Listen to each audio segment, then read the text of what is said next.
Welcome. This is Gary Zacharias with the Apologist bookshelf. I'm going back to a book that I covered previously as one of my earlier podcasts called Lights in the Sky and Little Green Men. Hugh Ross, Kenneth Samples, and Mark Clark are the authors of this. And I love science. I love astronomy. And so I put those together with a love of the mystery. Anything with it's got some mysterious angles to it, and you've hooked me. So Lights in the Sky and Little Green Men. So it's basically looking from a Christian perspective at UFOs and extraterrestrials. Now I'm going to focus on just one chapter today called Evolution's Probabilities. Now think about this. If you've got aliens out there somewhere in the universe, it's got to be because people are very optimistic about the possibility of getting life started. And so you'll hear stories like this, that as the Earth was forming, and this is going on all over the galaxy, that it was stocked with a diversity of elements and had a crust over it, but had some water. And one day in a tidal pool near one of the planet's seas, kaboom, there's a lightning strike. And some of those complex molecules in that warm pool of water, because of that jolt, recombined in a way that changed that from non-living material to living material. So there in the rocks, right next to that tidal pool, was the future history of life on that planet. You had simple organisms, and then fish, and then amphibians, birds, and finally intelligent beings just waiting for the forces of evolution to do its work.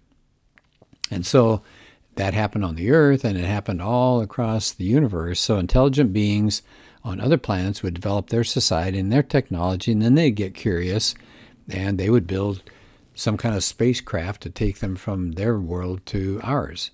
And then there we go. So we can see them up in the sky. And he says, how likely is that? Well, these authors say that's a naturalistic belief.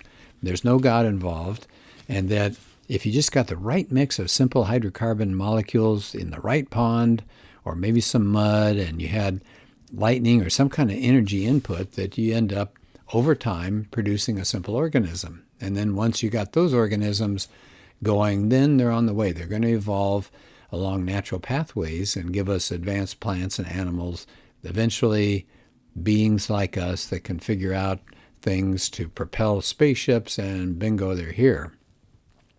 So the question, of course, is, are these likely things to happen?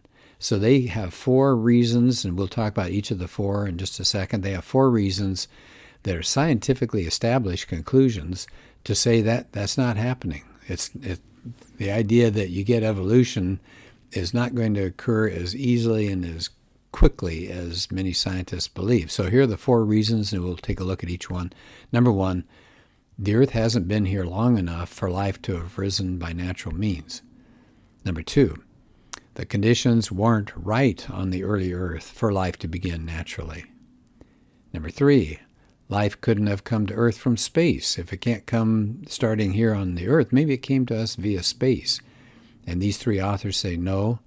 And then number 4, life is just too complex to have arisen by natural means or anywhere else that you get with these evolutionary stories.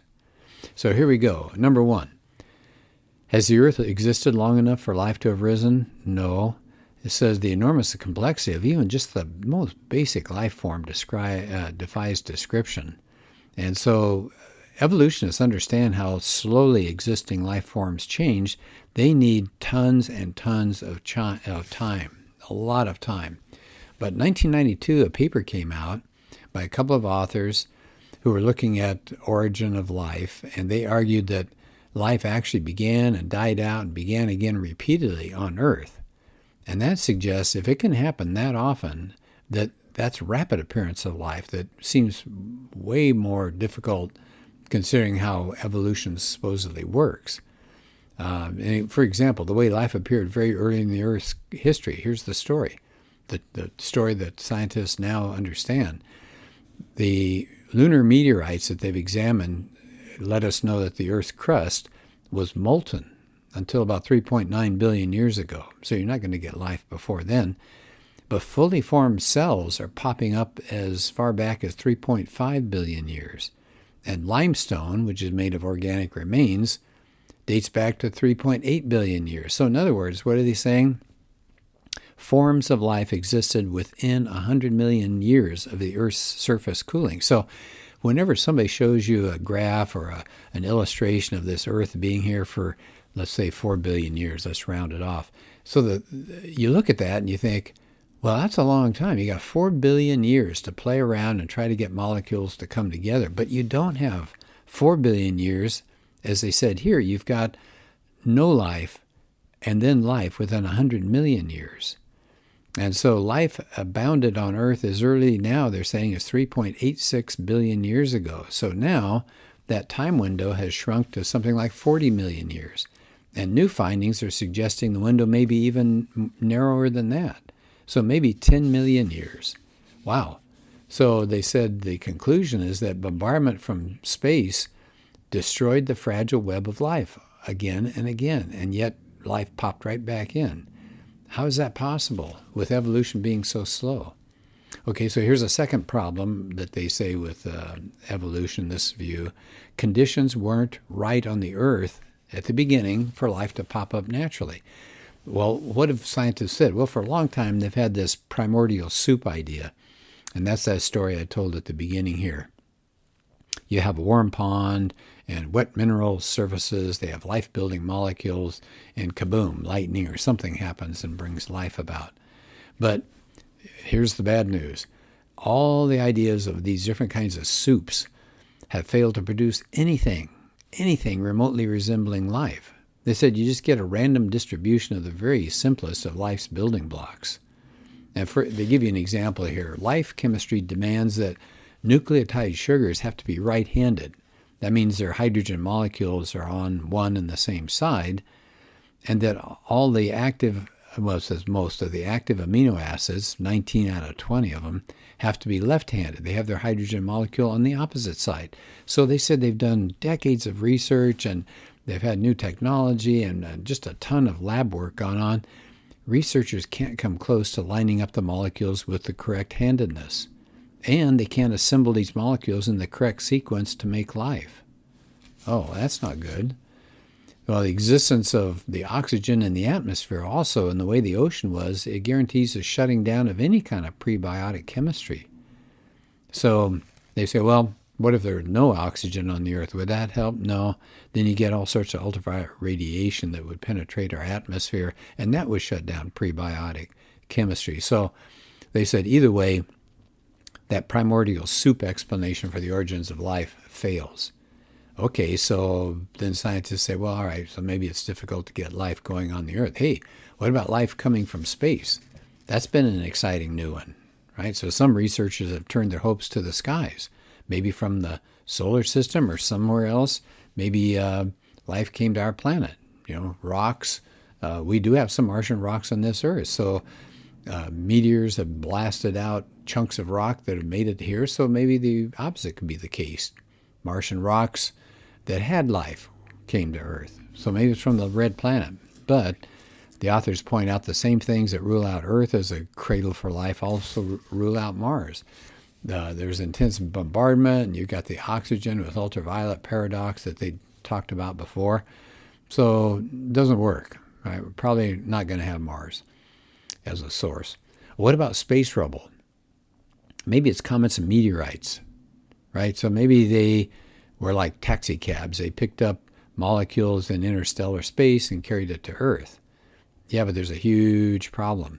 Meteorites and comets would have had to deliver advanced prebiotics like proteins and DNA and RNA molecules, but they've never found a trace of these molecules or nucleotides or amino acids or sugars. None of them have been found in any meteorite they've recovered.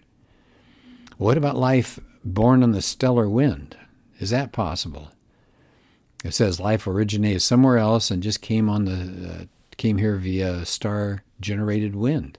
Because it's true, all stars do have radiation pressure that can push particles, but here's the bad news. Light that intense would have all sorts of ultraviolet radiation. That will kill the microbes. Okay, so that doesn't work.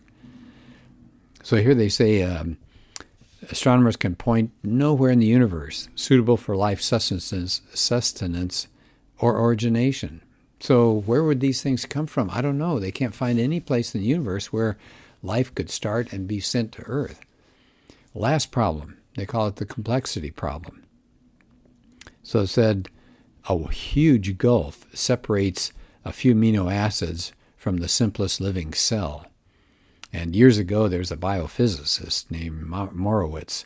He calculated the size of this gulf. I thought this was fascinating. If you took the simplest living cell and you broke every chemical bond within it, what are the odds that the cell would reassemble itself under ideal natural conditions? He said it would be one chance in a number so big that if you wrote it out, it would take thousands of pages. Wow, think about that for a minute. So it'd be one out of, and then one with hundreds or thousands of pages of zeros following it. Okay, so that doesn't work very well. Well, naturalists are not discouraged. They've searched for ways to bring the odds more in favor of their belief that life could arise naturally from Earth. So they've tried it. Maybe they said maybe simplest living entities were a lot simpler than what we see today. That would change some of the calculations. Yeah, but organisms below a certain level of complexity just can't survive independently. Okay, well, there goes that. They've tried suggesting multi-talented RNA, that maybe RNA can work like DNA, could function as a protein, and they've never found anything that works out that way.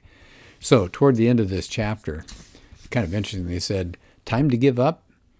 They said in the face of increasing rather than decreasing challenges to their viewpoint, this community of scientists that work so hard to try to figure out how life got started here, they said they're starting to lean toward directed panspermia, the idea that there's another intelligence out there somewhere, and they sent to Earth by some unknown means, and we don't know why, but they sent some bacteria, they sent some molecules, they sent some life-producing material.